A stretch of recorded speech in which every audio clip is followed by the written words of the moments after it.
वर्तमान समय रे जेउभली भाबरे गरम अनुभूत हेउछि एहा आपणक स्वास्थ्य को खराब करि पारे।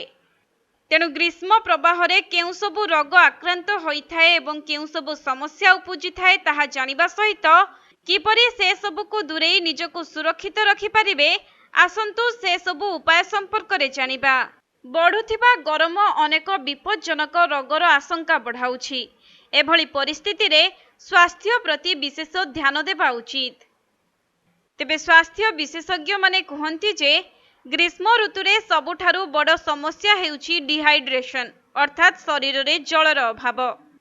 एही कारणरू हार्ट रो कार्यक्षमता खराब होई हृदघातर कारण होई पारे, जहा केतेकंक क्षेत्र रे सांघातिक होई जीवन मध्य नै जाय एवं हीट वेव जगु डिहाइड्रेशन समस्या मध्य देखा जाय, जेउ कारणरू थका दुर्बलता बेहोश हेबा भली समस्या उपजि थाए।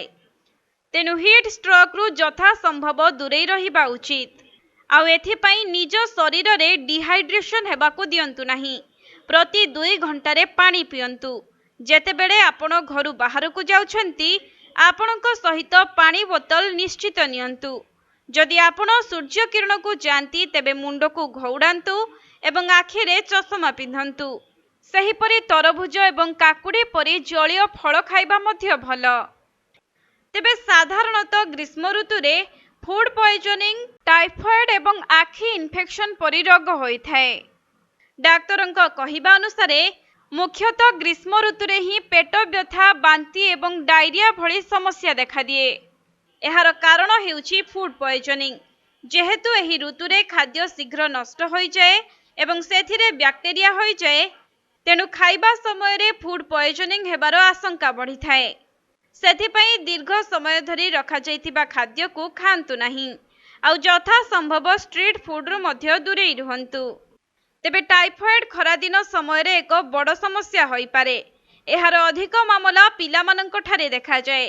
खाद्य अभ्यास जोगु मध्य एही रोग हुए। एही रोग रे ज्वर, मुंडबिंधा, बांती, झाड़ा एवं थक्का भली समस्या देखा दिए।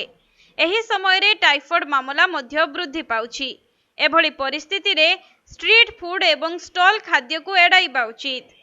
तेबे ग्रीष्म ऋतु रे हेउथुबा हीट स्ट्रोक मध्य आखिर स्वास्थ्य पई भलो नुहे, जेउ कारणरू आखि इन्फेक्शन हेबार आशंका रहिछि। एपरिकी शक्तिशाली सूर्य किरण अनेक विपदपूर्ण आखि समस्या सृष्टि करि पारे। तेणु जेतेबेले भी आपण खरारे बाहर को जानती आखि को रक्षा करिबा पई चश्मा पिंधंतु आउ दिन को 3 ରୁ 4 थर ठंडा पानी रे मुह आखि को धोई दियंतु।